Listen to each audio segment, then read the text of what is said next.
Well, welcome everybody. My name is Gilly Campbell. I'm the Head of Community Arts and Education at the Arts Council. I'll just give you a quick rundown about how this is going to go. We've allowed 2 hours for this session. The one we had this morning actually went a lot quicker. But look, we have 2 hours there. So if it takes 2 hours, it takes 2 hours. That's okay. And if anybody needs to leave, we understand that too. We know that people are busy, so that's fine. If I can ask everyone to please mute your microphone, just to help with background noise. And if you can just keep muted until you ask a question or you want to speak. You can see that we have the chat function down at the bottom of the screen, and you can of course use the chat function. However, we will answer questions at the end once we've gone through the guidance notes and the FAQs, and any questions that you want to ask, without going through the chat function, you can do so at the end of once we've gone through the programme. I will also say that we'll be saving the chat questions and answers onto our website, so we'll be publishing them. So if there's anything you've missed today, you can check out the website in a couple of days, and we should hopefully have that all there. And that will also include the questions and answers from the session we had this morning, as well as from Friday's 2 sessions as well, which we've got coming up this week. We're recording this session too, so that will also be published again for people who can't make these sessions. I'm just going to go through the people in the room in terms from the Arts Council. I'm joined by 3 colleagues. We have Damien Smith, who's the head of literature and drama, and also got Joanne Forsyth, who is our arts support officer, who is very important in the Arts Council because she deals with the applications when they come in at that first eligibility stage. So some of you may have come across Joanne from payments or emails that she sent regarding previous applications. And then my colleague Leanne McGee, who is our digital content officer. So Leanne would obviously look after our website, our Twitter, Instagram, and Facebook. So if you're all comfortable, we will go through. Leanne's going to kindly share the guidance notes. We'll go through that first. And as I said, we'll then go on to the frequently asked questions, and then there'll be an opportunity to go through the chat questions, as well as questions that you want to ask just here in the room. Okay, Leanne, do you want to? Thank you. Okay, so this is the Individual Emergency Resilience Programme Mark II. For those working in the creative economy, including freelancers, musicians, DJs, actors, artists, craft workers, the list goes on. And we'll come to that. The list certainly isn't exhaustive, but we'll come to that in a moment. I will just say, some people may be familiar with this programme because you might have applied previously to IERP 1, or indeed the very first emergency programme that we released, which was through our lottery funds, and that was kind of at the beginning of the pandemic. There have been some changes, so if you were familiar with the previous programmes, it's still worth paying attention to the guidance notes here because there are a few changes. So we'll just scroll down. So the programme is going to open on Thursday the 17th. So that's my husband. He's just got himself his lunch. He's just walked very conveniently behind me there. The programme will open on Thursday the 17th, and it will close at 4 p.m. on Thursday the 7th of January. The completion date for this programme, so the completion date for grants is at the end of March, 31st of March, 2021. Yes, this is a tight programme. You're probably thinking, this is a bit crazy. It's opening around Christmas. The application deadline is in January. You'll be assessing it, and yet we have to finish it by the end of March.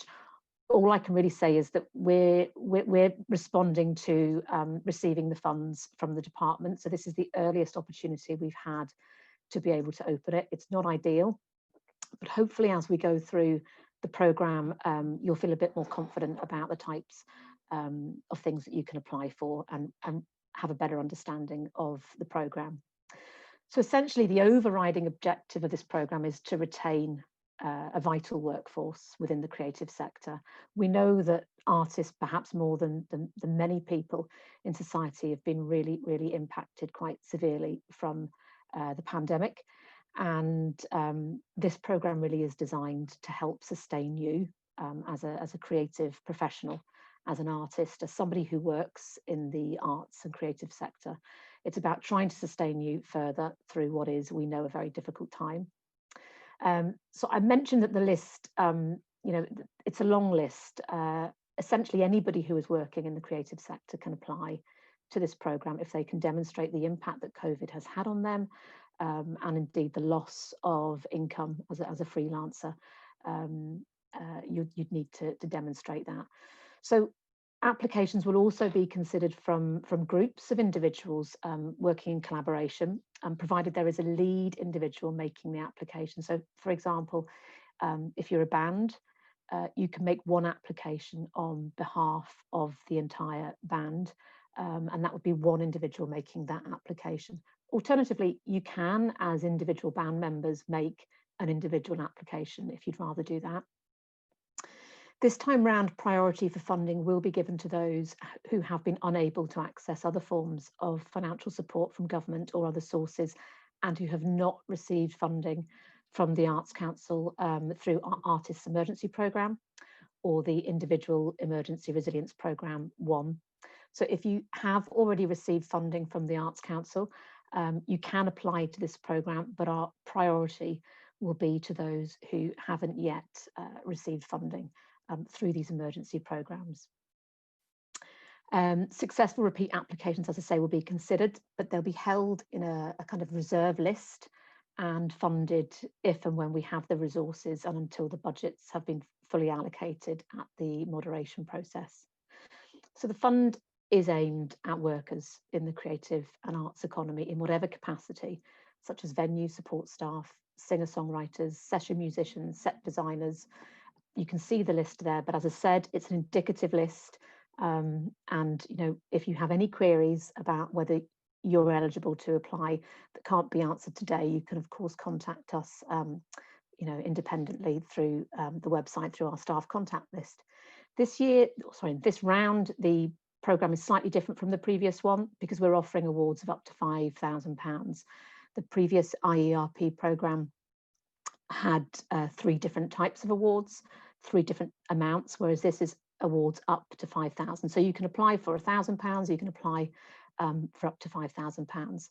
And your request should be based on the information that you give us in terms of the impact that this award will have on sustaining your professional skills and or your creative development. So you need to state how much you're going to be applying for. If you are deaf or disabled, if you're a deaf or disabled artist, you can apply for an additional £2,500 towards personal assistance to support you for disability and or deaf access requirements. In terms of eligibility, you need to be over 18 and living in Northern Ireland. The application process is all done online, so please ensure that you answer all the questions. You must submit a separate CV or upload a separate CV stroke statement, career statement about your career in the creative sector to date. And you must also submit a separate reference from an independent source to verify your practice. And when we talk about the reference, we actually need you to upload a reference. So rather than just perhaps providing an email of a potential referee, we need the reference at the time of application. So you'd be uploading that with your application. The reference can be from an independent source. Obviously, they need to be independent. They can't be closely related to you, but it can be your employer, a promoter, venue booker, an agent, anyone who has a good understanding and can vouch for your work in the sector. It's also helpful, and if possible, that person can also confirm or support you in terms of what you've said about loss of income throughout the pandemic. We'll come on to the next stage in terms of mandatory enclosures shortly, and that will also be contained in the frequently asked questions. Just going down to the assessment and decision-making process. So when your application comes in online, it will be eligibility checked by Joanne and her colleagues. They'll check to see that it's complete and that you have uploaded the mandatory enclosures. Please make sure you do this because with this programme, we're unable to go back to you and say, look, you've forgotten your CV or you've forgotten to write in this box. You need to make sure it's complete. Okay, if we can go further on down, thank you. So once you've done that, the Arts Council will issue a notification either acknowledging receipt of your application or it will advise of its ineligibility. Where the application is deemed eligible, we will assess your application on the following factors. So your CV or your statement of career to date, and that will capture the contribution that you've made to the creative sector in Northern Ireland before COVID, and also the benefit that this award will have on sustaining your professional skills and or your creative development. The decisions will be made, recommendations go from each officer to a moderation meeting. At that moderation meeting, other members of staff from other art form areas as well as senior management will sit down and look at the pool of recommendations. And essentially that's where the decisions are then collated and then given to a grants committee, which is made up of Arts Council board members. And that's ultimately where the decisions are finally made on the awards. Here's the mandatory enclosure checklist. So essentially it's your CV, the reference that we've talked about. And then if you're a student, and you're applying for a proposal, you need to submit a letter on head of paper from your head of department, confirming that the funds are not related to your academic study. And that's the same if you're somebody undertaking a master's or PhD. So we need to ensure that that also comes in with your application. So that's uploaded as well. In terms of publicity, if you do receive an award, just to let you know that we will publicise that. So your details in terms of your name and the award amount will be put up on our website. And we will also use that detail for the promotion of the awards through social media and indeed a wider press release. Okay, Leanne, if we can just go down. Is that all on the guidance? Oh, applying online. Okay, so this, as you know, I mean, most applications now I think we have online, and this programme is all done online. And I might ask Joanne if you want to jump in at this stage just to just talk through the process of uploading applications and enclosures with the application online. Yeah, thanks, Gilly. Obviously, this programme is going to be in big demand. So all I would advise most people is to submit their application as early as possible, and not to leave it till the last day, because obviously the amount of the volume that will be online will be quite big.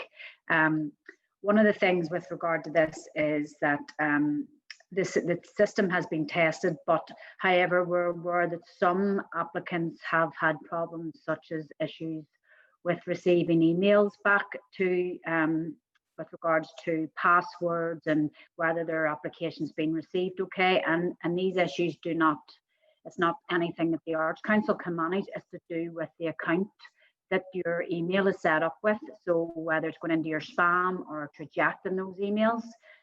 So some of the email addresses that we've discovered that we're maybe having problems with that were BT Internet, Yahoo and Virgin, and other customized email addresses. So those potential issues lie with the email providers. There's nothing we can do to assist with regard to that. So one of the ones that we've found out that are okay is Gmail, and Outlook email addresses seem to be fine. So it's just something that you need to be aware of.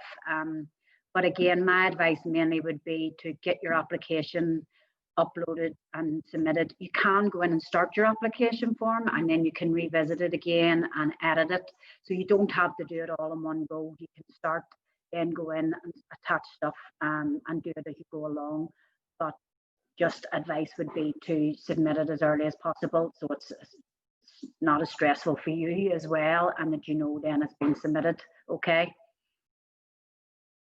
Thanks, Joanne. Can we go to the bottom of that one, Leanne? I think is that it? The guidance notes. Okay, we'll move on to the FAQs, and then once we've done that, we can start addressing any other questions that you might have, or any trying to provide a bit of clarity. So as I said, the deadline is at 4 p.m. on Thursday, the 7th of January.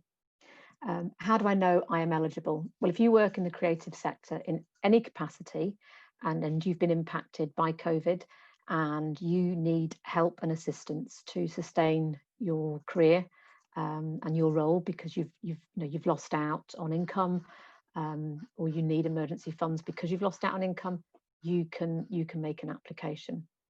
So the next question is, but while I work in the creative sector, I'm not an artist. Am I eligible? Yeah. So we will be looking, as I said, at anybody who works in the creative sector. So if you work in a venue and you haven't been employed, if you've lost out on income, you also can make an application. If you have any queries about that, and or you don't want to necessarily ask today, you can certainly email us or contact us, and we can provide a bit more clarity on that. But really, I would just say, if you work in the creative sector and you've been impacted by the pandemic, and you've lost out on employment and your income has been depleted because of the pandemic, you can make an application. Can I apply for training or mentoring or other personal or professional development costs? Well, the answer is yes to that. Requests for development of your skills are eligible as long as they can be completed, or the training can be completed by year end. So that's the 31st of March. So that would need to be completed by, and we have year end in this because it's Exchequer funds. So any funding has to be expended by that date. Can I apply for support to sustain my practice and or skills after loss of earnings due to COVID-19? Yes, this is exactly what the programme is here to do. It's here to provide you with support because of loss of income or lack of income. Can I apply for the cost of equipment or materials? Yes, you can certainly make a proposal. Now, we will consider items such as iPads on a case-by-case basis. We can't support any costs towards second-hand equipment, but we can certainly look at other equipment costs which are for new equipment, and you would just need to provide detail of that equipment in your application. How long will it take after I apply to get a response? Well, we're going to do our best to get this assessed as quickly as possible. So we will do our best to make a decision in February. We can't give a specific date at this point, but it will be in February. The total budget for the scheme is £3 million. That's in our experience of giving out individual awards, that's quite a big amount of money. But we also know this programme is going to be oversubscribed and heavily subscribed to, so that money will probably be spent pretty quickly as soon as we're going through the applications. If I apply for the creation of work, does it have to relate to COVID-19? No, not at all. It doesn't need to have anything to do with COVID-19. What should the CV or career statement be like? Well, if you have a CV of an artistic CV, you can simply provide that. But if you prefer, you can submit a statement which will describe your working practice and indeed your working track record to date in the creative sector. You can give some key examples with some dates, any training that you've received, length of service, organisations that you've worked for. You provide us with the information that you think best describes what you've done in your career in terms of your creative career. What should the reference be like, and who should it be from? Well, it should be a short statement. It doesn't have to be long or that extensive, just verifying that you've been working in the creative sector. Some of us, we might know you, but some of us might not know you from previous applications. It can be from anyone, an employer, a tutor, a gallery owner, local arts officer, anyone who can essentially vouch for your role in the sector. And if possible, it would help if you can get somebody who can help to confirm the loss of earnings that you've had to endure during the period. The reference needs to be signed, unless there are extenuating circumstances which would prevent this. If you're making a collaborative application, we just need one reference. We don't need a reference for each person in the collaborative proposal. We just need one reference for the group proposal. And that leads me on to the next question. Can I collaborate with somebody else? Yes, group proposals are eligible, excuse me, though an individual must be the lead applicant. So for example, if you're a band, you can make an application as a band, but alternatively, if individual band members want to submit a proposal, they can, but we've just asked for one reference for that group proposal. Can I apply if I'm a student? Yes, you can. But again, we ask that you submit evidence that your academic study is not related to the proposal, and this has to come from your head of department via headed paper. Okay, if we can go on to the next bit, please. What would a description of the benefit of the award on sustainability be like? Well, it will describe the benefit that the award will bring to your practice. This might be as simple as helping you to buy time from non-arts related work, or it might help you maintain a presence in the creative sector, mentoring, or developing your practice. Anything really that demonstrates you're trying to survive the loss of opportunities because of COVID. Can I apply to this scheme if I am currently in receipt of an individual's award from the Arts Council, either the Artist Emergency Programme or IERP 1, or support for the Individual Artist Programme? Yes, you can, but not for the same application description and not for the same costs. So new or unsuccessful applicants will be a priority. If you have been previously funded through any of those schemes I've just mentioned, detailed above, your application will be held in a reserve list and then funded depending on whether it scores sufficiently and then if the budget permits. So we know it's going to be heavily subscribed to, and you know there's a £3 million budget, but we know that will be spent very quickly.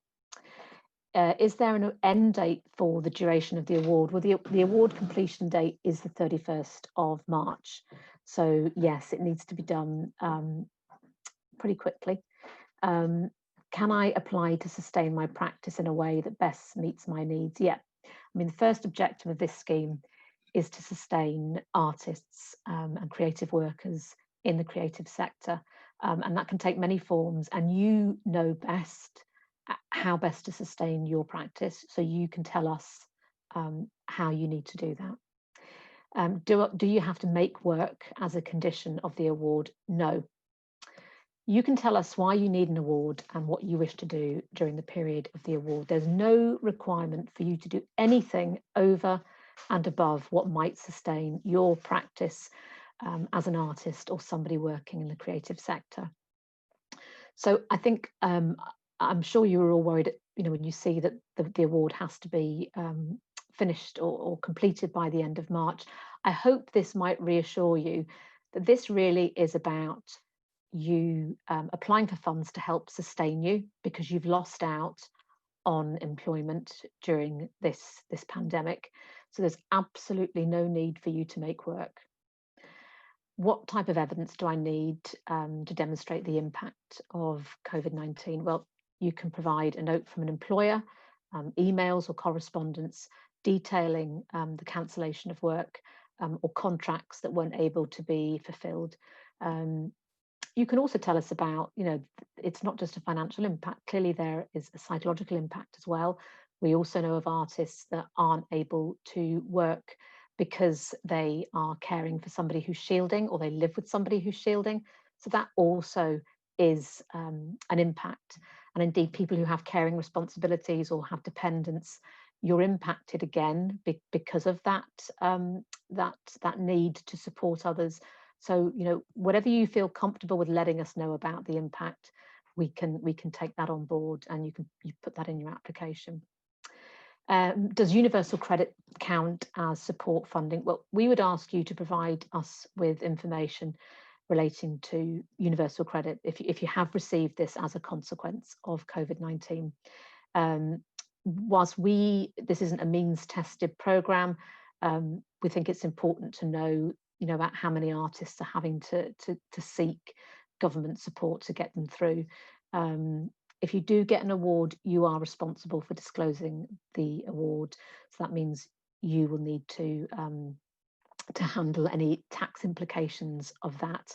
And just remember that we will be publicising the awards too. So if you're unsure in that regard, it's probably best to seek advice from the relevant government department or agency which handle your benefit. I suppose that's the end of the FAQs, and obviously you have an opportunity now to ask questions either via the chat function, or indeed you can ask questions just aloud, or if you're not comfortable or you want to ask a question outside of this, then you can of course email us at the Arts Council. So we don't have that raise hand function, but if anybody wants to ask a question, do you want to just put your hand up and we'll try and see? Yeah. Hi, Johnny. Hi guys, I'm Johnny Hollinger. I'm a DJ from the city. I've actually been in touch with a few of the guys from the Arts Council, Joanne, and do you know what it is?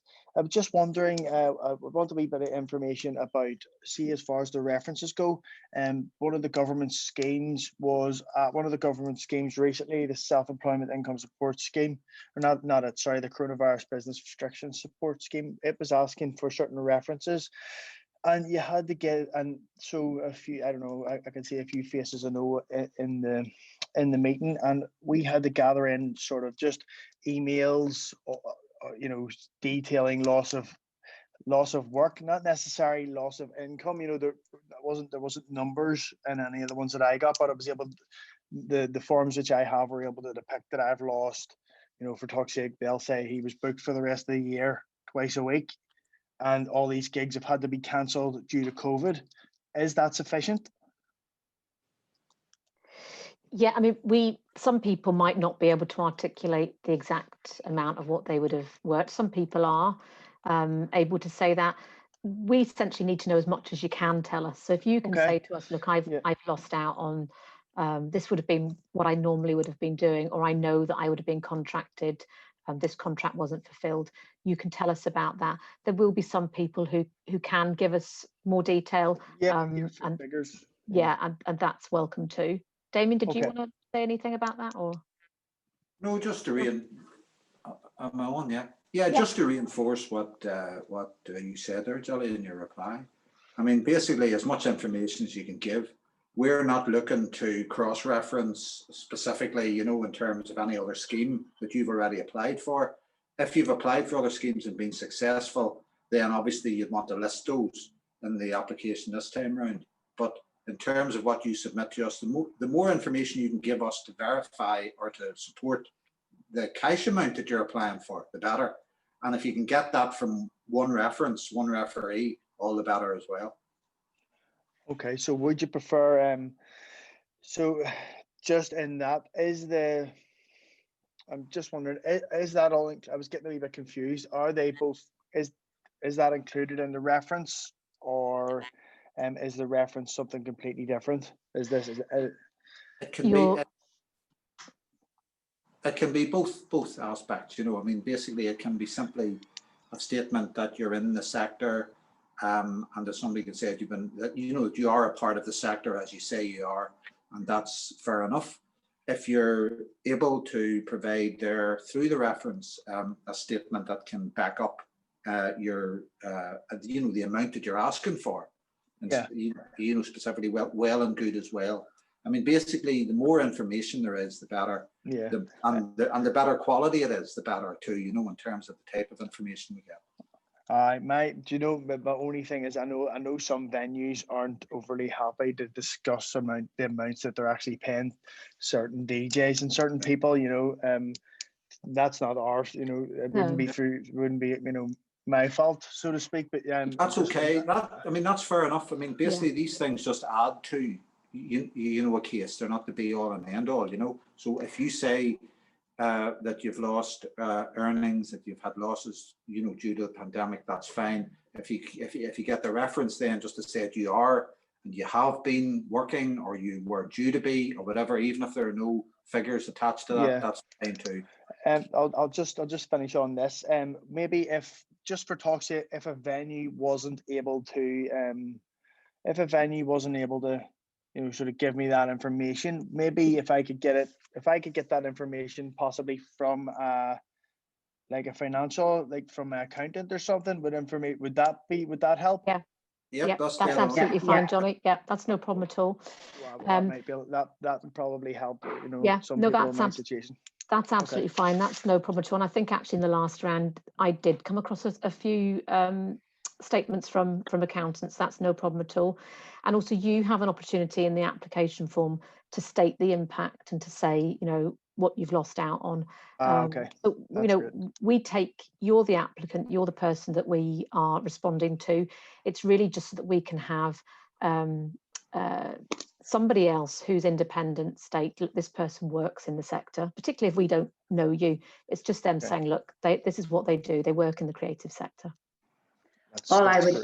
I would say to you as well, Johnny, with regard to that, when you're attaching your enclosures, make sure your reference is clearly identified as a reference. And then with regard to your other support material with regard to loss of income, you can also attach that as a separate document and just call it loss of income. Yeah. So it means it's clearly identified, especially when we're doing an eligibility check. We can clearly say, well, there's the reference tick done. Yeah. See, So, but what I do tend to have is, sorry for taking up all the time here, guys. I've got about 4 or 5 sort of screenshots / emails from different employers saying that I've lost work for the rest of the year. So if I fire them in with any other financial stuff and then a wee reference on top, that should be sufficient. perfect. Yeah. Bang on. That's all I need. Thanks very much for listening, guys. Hi, Jim Logan, another DJ. I've just a couple of quick questions. One is do you have to be creative to apply for this, or just working in the creative sector? Because basically, you know, there are people that, you know, door staff, people like that. Do you include them, or? Oh. Jelly, you're on. Yes, we do. So just you state more or less what you just stated there now, and apply, and that'll be eligible. Okay. Yeah. So it's for anybody working in the creative sector who has been impacted financially by the pandemic. Okay. And the other thing is the amount that you apply for. If you apply for the £5,000, say you don't feel that I'm applicable for £5,000, do you downgrade it, or you just say no, you don't get it? If you achieve a score which means that you warrant funding, we would then make a series of recommendations. So we usually present 2 or 3 options, usually 3 options, which are then taken to moderation. So there might be an option which would be the full amount requested, 5,000. There might be a lesser amount and then another lesser amount. And usually the only reason you wouldn't get 5,000 is either if we're not convinced of the costs, or if we can't afford to give you and give everybody 5,000. So we will give a lesser option if that's the case. So you won't walk away with nothing if you're recommended for funding. Yeah, and me solely losing out X amount of money is enough for me to be awarded, or do I have to show many other things that, if you understand what I mean? You need to show the impact financially. Yes. In terms, I mean, saying that we have received applications where, for example, I think I mentioned that there are some artists perhaps who are in a caring role for somebody, and so they physically can't go out and work because they're shielding. They live with somebody who is shielding. So there are other impacts. There are psychological impacts. There are impacts of being a carer. Or indeed having dependents, but essentially, I suppose the first impact we want to see is the financial impact that this has had to you as a worker in the creative industries. And that solely would be enough to get you granted. Yeah, it's also about the impact of the award if it's received by you. It's the benefit that the award would have in your capacity to be still in the sector to be able to work or develop or to sustain yourself. So it's not just losses, I feel like, what you've lost up to this point, but it'll also be the benefit. And there'll be a part of the application where you're asked to tell us what that benefit would be. This is where you would put in the full range of what you have. Some people will have childcare. Some people will, you know, as Jelly was saying, there'll be other responsibilities that people have. And if you can list those there, then that would all add to the potential benefit of the award as well, because all of that goes towards, you know, helping to sustain your capacity as a creative in the sector. Okay. If there's anybody else who wants to come in, yes, Nigel. Hi, sorry, just trying to find the unmute That's button all there. right. I'm a DJ also from Belfast, so I know a few of the guys in here, but am I right in saying it's on a scoring system? So it actually goes, because I know if one of the guys who actually we work with, he actually applied for I think it was the last one, and he was told that his score wasn't high enough or something along those lines. So what way does the scoring system actually work? Do you know, I don't even have the application. I'm not even sure if the application, sorry, the assessment template has been finalised, but from what I recall, the last time round. Well, I have it here. Great. Yeah, I mean, basically, who was it? Nigel. Nigel. Just what I'm looking at now, Nigel, is there's the role in the creative sector is the first box. So you're accessing that and you're putting in there, you describing what your role is in the creative sector, what, you know, whatever that may be. The reference will have an impact on that, because that'll be somebody saying, yes, you know, Nigel does do this in the sector. That's fine. And if at that point you can have a referee that says, I would have been employing Nigel for, you know, like twice a month or, you know, twice a week for a period of time, and they would have, you know, would have earned this, then that's fine too. Yeah. That would support what you're coming in with. What we're looking at there is high, medium, and low. So you're looking at a high level of, you know, significant track record, say, presence working in the sector, range of engagements, sector profile there. You'd be looking at the medium sort of be with good, you know, a good range. These are, and then there would be limited track record, limited engagement in terms of a presence in the sector. And you're looking for, that's as scientific as it gets, if you like, right down the list. The other one then would be the benefit of the award that you've requested to your career, sustaining your career, building your capacity, whatever. So that would be where you would describe the impact of the award that you get with regard to how it would build that up. And some of those elements that I mentioned earlier would be included there, which would be the you know, if you like, the whole life benefit, I think, as well, in relation to what you'd be doing. The loss of earnings evidence thing will just be a yes or no. Is there a statement from somebody, or have you made a statement? Have you presented anything that could be regarded as a kind of, you know, an evidence thing? Have you said that you've lost, you know, that you've lost earnings, for instance? Some applicants, you know, maybe, you know, forget to say, I lost work during the pandemic. I'm still not being employed, even though that appears to be the, you know, most obvious thing to say. Some people don't make that statement. I think it's important to say that that you've lost work, you've lost earnings, your savings have gone. Those sorts of things I think are important to say, and that would be registered. There's there's the bit about the other sources of support that you may have received. Again, that's not scored, if you like, nor is the loss of earnings element. Those are just statements that you make, and we say they're here, and just register them as being there. And on the basis of that, then, of those two areas, really, the role in the sector and the impact of, you know, the benefit of the award, we would make a recommendation or a series of options with regard to what the financial contribution would be to your application. Yeah. So it doesn't really get more, you know, it's not about, you know, whittling it down that somebody gets 77 and somebody else gets 76. It's not working like that at all, you know. No, that's grand. That's good. Thanks for clearing that up. Hi, Nicola. Hi, I've just got a bit of a technical question. I have an old email account that I don't use very much. And I'm thinking maybe I should use that account to apply, but I'm worried from a couple of years ago, you have my name and address on the system linked to another email account. Would that create something, you know, would I be able to just to go through the whole thing with a new email account?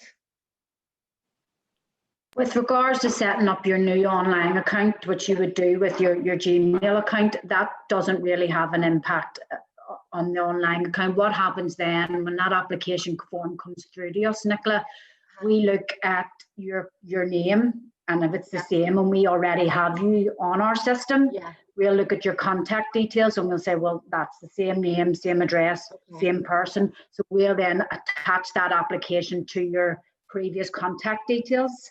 So it doesn't really impact on you setting up a new online account, and it would probably be advisable for you to do that so that you're getting your emails and your acknowledgements through, okay? We then update all the information. We always check when we get an application form that the contact details, if it has changed, if your mobile number's changed or your email address has changed, we update that then on our system. Okay, so will I set up a new password then with that new Gmail account? Yeah, I think it would probably be beneficial if, you know, especially so you're not going to have problems if you previously used a BT account or so on. So yeah, set up a whole new account and start fresh, Okay, and so I have some emails that I've had exhibitions cancelled. So there's a facility for me to just screenshot those and then upload those. Yes, at the end of your online application, the very last page is all about uploading documents. Right. So you can upload, and because we're not asking for recordings of music like with some of our other applications, we ask for pieces of work, and the size of documents can be big. So most of your documents are going to be Word documents or scan documents, so they should be. So all I would say, even with regards to attachments, even though we say one reference and about the CV and the statement, it doesn't limit you to those. That's just what you need for eligibility purposes, so that we can say, yes, you've done what we asked. But you can upload, you have 25 megabytes, so you can upload as much information as you want to support your application. And as Damien has said, with regards to the scoring, you know, the more information there is, the more it supports your application form, and it helps the officer with the assessment process. Okay, great. Thank you very much. Thanks, Nicola. Anybody else? Julie, I have one question through just in the chat from Michael. So it says, do you indicate on the application how the funding will support you, or is that in a separate document that we upload along with the CV and the support letter for the venue? No, that's in the application. So the application will ask you to put in there your request for funding and what it's for, and the impact of the pandemic, as well as the criteria. So the only things you need to upload, as Joanna said, as in terms of eligibility, is your CV and the reference, and if you're a student, the letter from your head of department. But there'll be a place in the application form for you to say what you want the money for. Did that answer it? Yeah. And just also on the back of that, just as Gilly says, you don't have to. It's not an eligibility issue. So yes, there's a place in the application form to answer that. But again, if you want to support your application and you want to attach something that's going to evidence that, then that's only going to strengthen your application. So even though it's not on the checklist, and the reason we don't do that is because we don't want to make applications ineligible because they haven't done that, and they might have answered it in the application form. But if they want to support it with other documents, then you can, and it will strengthen your application, so you can attach it and answer it in the application form. I hope that answered your question, Michael. Yeah, perfect. Brilliant. Thanks, Joey. Johnny, do you have another question? Yes, sorry. Do you know what it is? While I'm here, I may as well ask about the CV. I've done quite a lot throughout my career, and my best is bullet points the best format for it. You know, just sort of you know, in a certain order, and just pick out the best parts instead of writing a big long essay. You know, so it's easier to read through. Whatever you think sells, you know, or explains your career and your contribution the best. I mean, I kind of think sometimes bullet points, it helps you yourself, but also the assessor, seeing it kind of quite clearly. You know, with dates as well, it shows us, you know, how relevant the work is in terms of recent contribution, or, you know, if it was something perhaps you did, you know, 20 years ago, and you know, why there might have been a gap. But whatever you feel is the best way of demonstrating your contribution in that CV is fine. Okay, that's great. Well, thank you. Gilly, on that, I applied for the last scheme that you ran, and it didn't include a CV, purely on the fact I've been DJing since early 90s and didn't really want to bore you with all my list of what I've been doing over the years. Listen, Jim, if we ask for it, give us it. Don't hold back. And look, if it's 20 pages, that's our problem. But, you know, just make sure you submit it. It's very important, I think, that, you know, because there'll be a lot of people who are potential applicants who won't be familiar with the CV and doing out a CV, you know, I mean, because, you know, not everybody will have familiarity with that. But what it is basically a description of your career, from where it starts up to where you are now. And I think if you can include, you know, if that's very large, well, then you can include the highlights, the, you know, particular departures that take place in it, locations, venues, whatever it is, wherever you're working. And I think just to try to give a sense of the scale of it, if you like, that you've been working for for such and such a long time, and in such and such a number of places, with such a variety of activity. And I think the more of that can be got in, the better. Joanne, I have a question from somebody who's just sent me a question, but I can't answer. Maybe we don't have an answer. What time on Thursday will the application open? Do we know? You're on mute. You're on mute. We don't have a time, but I would assume that Andrea would be planning to get it. The difficulty is, you know, we've just migrated to a new system, which we're all trying to train at the minute. We've got training tomorrow, but I would say it would definitely, hopefully, be online by that morning. And all I could do is advise people to just keep checking the website. And I'm sure Leanne will back me up. Comms will probably maybe do a tweet or something, an announcement to say that it's now up online. Yes, please do look on our Facebook and Twitter, and we'll keep you all updated of when the programme will be opened. Thanks. Sorry. Yes, DJ Tez. That's me. Thank you very much. Yes, so you probably just know that I'm a DJ. Basically, some of the references I anticipated. One of the references is things that we need to give back into the application. So I've had a few made already from some venues that I work with.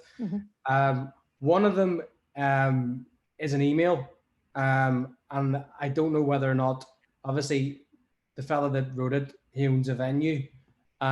He's left his contact number on it, but he actually hasn't physically signed it.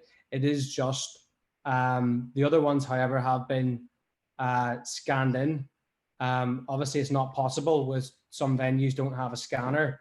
Is the likes of a photograph of the letter that's on letterhead paper or something like that and signed, is that good enough then? That's fine. That's fine. If you're some of your CV, if you can, and we do say that we obviously accept that some people aren't going to have the equipment to scan. So if you can get a signature, the other thing, if it's an email, even just have their name typed at the bottom of the email as a signature, and that will be accepted in that format as well.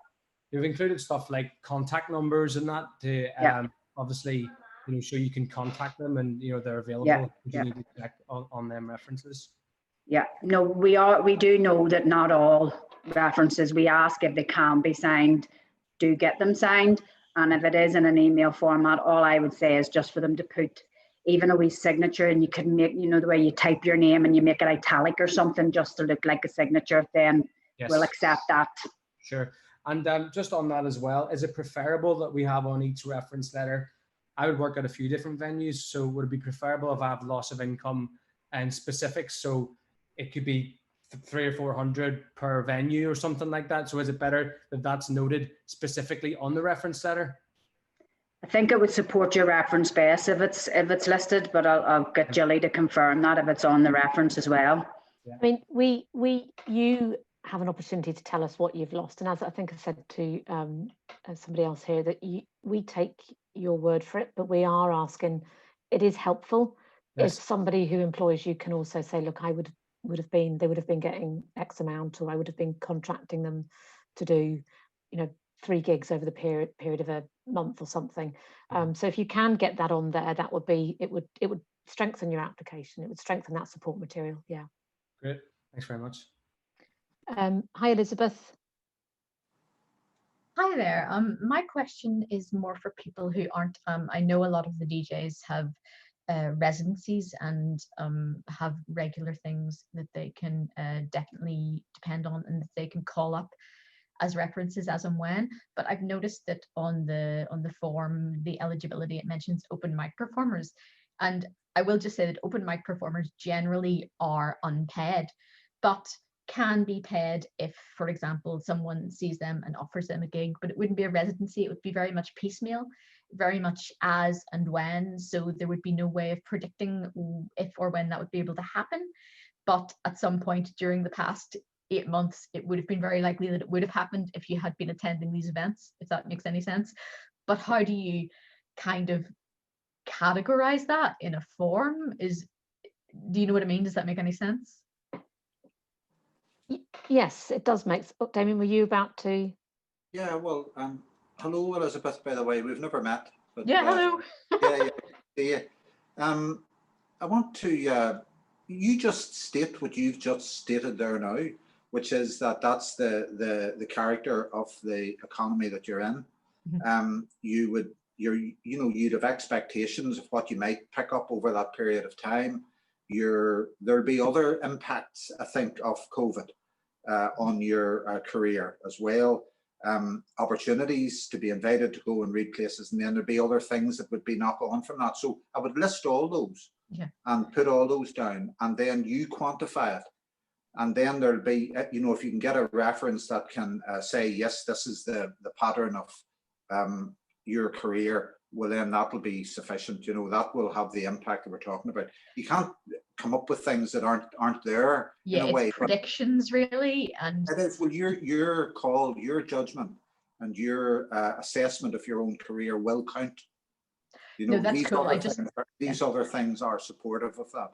Yeah, no, that's cool. I just wondered if it would be thrown out, if it was very much kind of in the air, because we don't have regular residencies, lots of us poets, comedians, but we know that things come up if we are out and about. And then if we decide that we want to travel to an event, people will invite us to travel to a paid event, but nobody's going to do that at this time, so it's not happening. And just one other tiny question. I had been working in a museum, which I think might also back up my application, but does a museum count as this? I mean, it's not a pub, it's not a club, but it's still impacted. Sorry, I was just answering somebody's asked a the question. Museum. Sorry, do you mean that you were hired by a museum? Yes, a paid employee in a museum. I just wondered if it counted as a creative, because it kind of is, but it isn't. Oh, no, it would be. It would be. Yeah. Mm-hmm. Yeah, the key there is you. They're hiring you and your skills and services as the performer, artist. That's the key part. So yes, that would be relevant, certainly.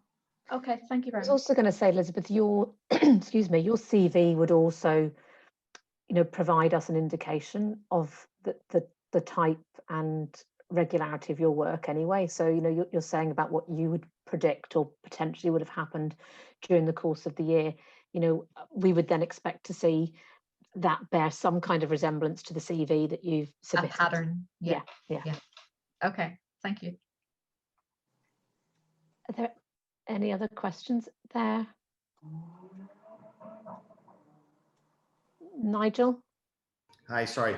Just to clarify, are we able to go on now and actually work on our CV actually on the application form, or does it not actually get released until the 17th? Yeah, it doesn't open until Okay. the 17th. Yeah. Okay, well, that's grand. No worries. Cheers. You can start working on your CV and start doing your prep work, Yeah. so that you have those documents ready to go for when you do start your application process. Yes, because the thinking's good there, Nigel, you know, because the best thing is to get this started early. Yeah. And because as Joanne said right at the start, we are looking at possibly a very large number of applicants. It's over a holiday period, which is always tricky when it comes to software working and making sure all the systems are working, and also anything could happen, as they say. So the best thing to do is to get it started early and revisit it then as other things come to you, and build it up that way, you know, and then submit it as early as you can. No worries. Brilliant. Cheers. Was AKA, were you looking to ask a question, or no, just enthusiastically listening? Okay. DJ Kez, yes. Right. Yeah, just on regarding the application, obviously, I think you said there you can log in and, you know, fill in bit by bit and log back out. Are you able to upload? I mean, I'm trying to evidence some sort of work that I might have lost in the summer abroad, because I would sometimes travel a bit. And I can only really go by sort of regular work that I've had in the previous years. So if I was to show like maybe pictures of me at an event from the previous years, which, like for example, because COVID was on all summer, kind of wiped me out from a perspective where I couldn't go and do them gigs because it wasn't viable. A lot of places weren't open. Mm-hmm. So if I was to upload pictures and stuff, would that be considered as evidence and sort of evidence in that your loss of work from other channels? I think, again, it goes, I mean, you would articulate in the body of the application, you know, what you've lost, and we would read that there. And as I said, you know, we take what you've said, we accept it. It's useful to have support material that can be uploaded as well. But, you know, if you say, look, I would normally be in the summer period working in Ibiza, you know, for a month or something, and we can see that by your CV, that kind of gives us, you know, like a reassurance that's what you would normally do. But you can submit photos as well if. Yeah, no, I was just thinking, like, it was for some of the other things that I actually applied for in the past. Photos were actually one of the only ways you could actually prove in some of the venues, because the venues would then put posts up on their social media to say, you know, say like February, for example, before COVID happened, they would have put up like a post up to say that you were playing there. So yeah, so I see what you mean. So the date's on there. It's like a date stamp almost. Yeah, no, that's absolutely fine. And it evidences quite clearly that you know were a part or were working at that venue. So just wondering if photographs would also help the evidence. Yeah. If you've got it, if you have it there, submit it. Yeah. Yeah. Okay. Oh, look at AKA's cat. Sorry, I'm a cat person. Any other questions? Is there any coming up? Well, I suppose just on that there, with flyers and stuff, they're very handy. I know I've just sort of gathered a few in from before, like I've run, you know, I've got flyers from December, January, February, March this year, all showing, and then obviously none. You know, so if they would be good those, evidence. Absolutely, that'd be great. All right, okay, happy days. Sorry, I'm just looking. A cat. There's a takeover underway here. Well, ask a question. You know, if you've got any more questions, you know, please do ask now. I know sometimes people have questions afterwards, and as I said, we will be publishing these question and answer sessions, plus we've been recording this too, and we also have 2 sessions on Friday which are booked out, so there'll be other questions and answers coming from that, which we'll put up on the website. And again, if there's something, you know, that you want to ask us, you know, more directly to you know, an art form officer, then all of our details are on the website, and you can send an email. I will just say, you know, I said to the previous group, we do have a big festive occasion happening next week. And so some of us might be going off on leave for that next week.